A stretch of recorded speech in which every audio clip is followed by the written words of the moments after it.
എല്ലാവർക്കും നമസ്കാരം. മിനിയുടെ ലോകത്തിലേക്ക് സ്വാഗതം. ഇന്ന് ഒരു പ്രത്യേക ദിവസമാണ്. ഇന്ന് അഷ്ടമി രോഹിണിയാണ്, കൃഷ്ണൻ്റെ ജന്മദിവസം.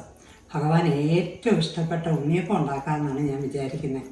ഞങ്ങളുടെയൊക്കെ ചെറുപ്പത്തിൽ എന്തൊക്കെ ആയാലും അഷ്ടമി രോഹിണിയുടെ അന്ന് ഉണ്ണിയപ്പം ഉണ്ടാകും, ഭഗവാൻ നേദിക്കുകയും ചെയ്യും. നിങ്ങളെല്ലാവരും ഉണ്ണിയപ്പം ഉണ്ടാക്കിയിട്ടുണ്ടായിരിക്കാം. ഞാനും പഴയ രീതിയിൽ ഉണ്ണിയപ്പത്തിന് നമുക്ക് വേറെ പ്രത്യേകിച്ച് റെസിപ്പിയൊന്നും ഉണ്ടെന്ന് എനിക്ക് തോന്നുന്നില്ല.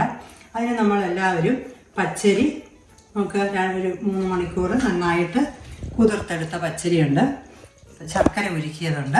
ഞാൻ ചിലർ അരിപ്പൊടി വെച്ചുണ്ടാക്കും കേട്ടോ. ഞാനിപ്പോൾ അരി കുതിർത്തെടുത്തതാണ്. പിന്നെ പഴമുണ്ട്.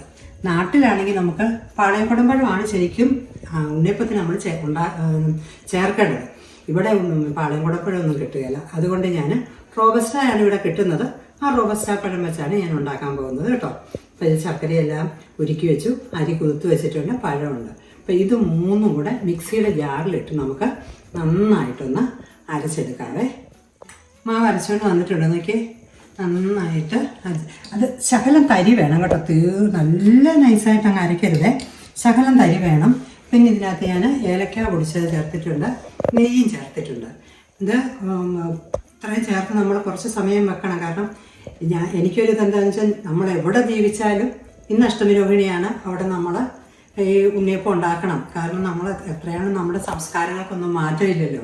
നമ്മൾ എവിടെ ജീവിച്ചാലും നമ്മൾ പഠിച്ചതും ചെറുപ്പത്തിലെ ഓർമ്മകളും ഒന്നും നമുക്ക് പോകില്ല. നമ്മുടെ എല്ലാ ആചാരങ്ങളും എല്ലാ അനുഷ്ഠാനങ്ങളും നമ്മൾ ഫോളോ ചെയ്തുകൊണ്ടേയിരിക്കും. അത് മറന്നൊന്നും നമുക്ക് ജീവിക്കാൻ പറ്റുകയില്ല. പ്രത്യേകിച്ച് മലയാളികൾക്ക് ഇങ്ങനെയുള്ള ആചാരങ്ങളോട് ഭയങ്കരമായിട്ട് ഇഷ്ടമുള്ളവരാണ്. ആരും അത് വിട്ട് ജീവിക്കുമെന്ന് എനിക്ക് തോന്നുന്നില്ല. കാരണം ഇത്രയും വർഷം ജീവിച്ചിട്ട് എൻ്റെ മോളൊക്കെ ശരിക്കും അതെ നാട്ടിലെ കൂട്ട് എല്ലാ ആഘോഷങ്ങളും ഇവിടെ ആഘോഷിച്ച് തന്നെയാണ് ജീവിക്കുന്നത്. അപ്പം നമുക്ക് ഈ നല്ല ഉണ്ണിയപ്പം ഇനി 1 മണിക്കൂർ ഇതിരിക്കണം. ഇരുന്നെങ്കിലേ നന്നായിട്ട് അത് ഉണ്ണിയപ്പം ഉണ്ടാക്കുമ്പോൾ നന്നായിട്ട് വരുവുള്ളേ. അപ്പോൾ 1 മണിക്കൂർ നമുക്ക് റെസ്റ്റ് ചെയ്യാൻ വെക്കാം.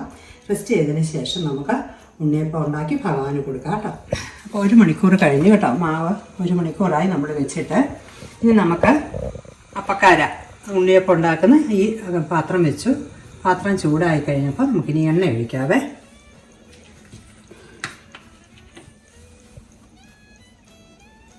എല്ലാ കുഴിയും നിറച്ചൊഴിക്കരുത്. നിറച്ചൊഴിച്ചാൽ കാരണം മാവ് ഒഴിക്കുമ്പോഴത്തേക്ക് പിന്നെ അടുത്തടുത്ത കുഴികൾ നിറഞ്ഞ് ചിലപ്പം ആ എണ്ണ ഇങ്ങനെ തെറിക്കാനിടയുണ്ട്. അതുകൊണ്ട് ഒത്തിരി നിറച്ചൊഴിക്കേണ്ട. എണ്ണ ചൂടായി നമ്മൾ ആദ്യത്തെ കുഴികളിൽ ഒഴിച്ചുകൊണ്ടിരിക്കും. മാവ് ഒഴിക്കുമ്പോൾ അടുത്ത കുഴികളിലേക്കെല്ലാം മാവ് പൊക്കോളും. അപ്പോൾ എണ്ണയൊന്ന് ചൂടാവട്ടെ കേട്ടോ. മാവ് ഒഴിക്കും. നിറച്ചൊഴിക്കേണ്ട കേട്ടോ. നിറച്ചൊഴിച്ചാൽ അപ്പം പൊങ്ങി വരുമ്പോഴത്തേക്ക് വല്ലാണ്ടാവും.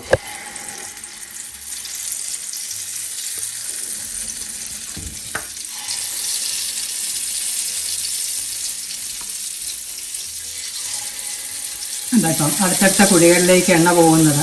അപ്പം അതുകൊണ്ടാണ് എല്ലാ കുഴിയും നിറച്ച് എണ്ണ ഒഴിക്കാതിരുന്നത്.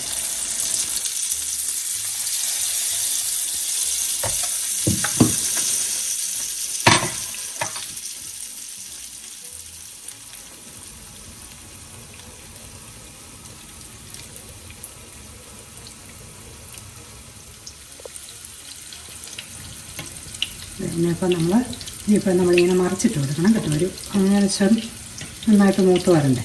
ഇങ്ങനെ മറിച്ചിട്ട് കൊടുക്കണം.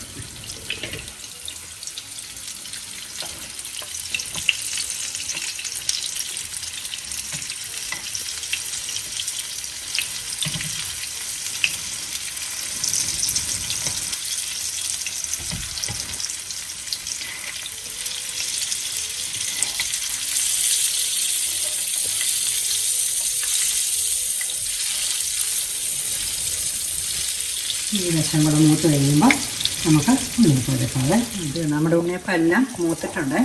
ആ നെയ്യും ഏലക്കായുടെയും ഒക്കെ നല്ല മണം വരുന്നുണ്ട് കേട്ടോ. എനിക്ക് തോന്നുന്നു ഭഗവാനിപ്പം അവിടെ ഈ മണം അടിച്ചിട്ടുണ്ടായിരിക്കും. അത്രയ്ക്ക് നല്ല മണമാണ്. കാരണം നെയ്യ്, ഏലക്കായ, പഴം ഇതിന് 3നും കൂടെ ചേരുമ്പോൾ ഒരു നല്ല വാസനയുണ്ട്. അപ്പോൾ ആ വാസന ഭഗവാൻ എത്തിയിട്ടുണ്ടാവും. ഇത് നമുക്ക് എടുത്തിട്ട് ഇനി നമുക്ക് ഭഗവാന് നേദിക്കാവേ.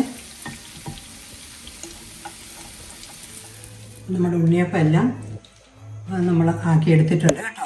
നോക്കിയാൽ നല്ല സോഫ്റ്റ് ഉണ്ണിയപ്പം, പഞ്ഞി പോലെ ഇരിക്കുന്നത് കേട്ടോ. നല്ല ഉണ്ണിയപ്പം. ഭഗവാന് തീർച്ചയായിട്ടും ഇത് ഇഷ്ടപ്പെടും. നിങ്ങളെല്ലാവരും അഷ്ടമി രോഹിണിയായിട്ട് ഇനി ഉണ്ടാക്കാൻ പറ്റിയില്ല. എല്ലാവരും ഉണ്ടാക്കി നോക്കണം ഉണ്ണിയപ്പം. ഭഗവാൻ എന്ന് കൊടുത്താലും ഇഷ്ടമാണ് ഉണ്ണിയപ്പം കഴിക്കാനായിട്ട്. കാരണം അത് ഭഗവാൻ ഏറ്റവും ഇഷ്ടപ്പെട്ട പലഹാരമാണ്. അപ്പം നിങ്ങൾക്ക് എല്ലാവർക്കും ഇതൊക്കെ ഇഷ്ടപ്പെട്ടെങ്കിൽ നിങ്ങളെല്ലാവരും എൻ്റെ ചാനൽ സബ്സ്ക്രൈബ് ചെയ്യുകയും ലൈക്ക് ചെയ്യുകയും കൂട്ടുകാർക്ക് ഷെയർ ചെയ്യുകയൊക്കെ ചെയ്യണേ. ഞാൻ പുതിയ പുതിയ റെസിപ്പി ഇടുന്ന കിട്ടണമെന്നുണ്ടെങ്കിൽ നിങ്ങൾ ആ ബെല്ലൈക്കണും കൂടി ഒന്ന് ഞെക്കണം. അപ്പം നിങ്ങൾക്ക് ഞാൻ ഇടുന്ന പുതിയ പുതിയ റെസിപ്പികൾ എല്ലാവർക്കും കിട്ടും. എല്ലാവർക്കും അഷ്ടമി രോഹിണി ആശംസകൾ.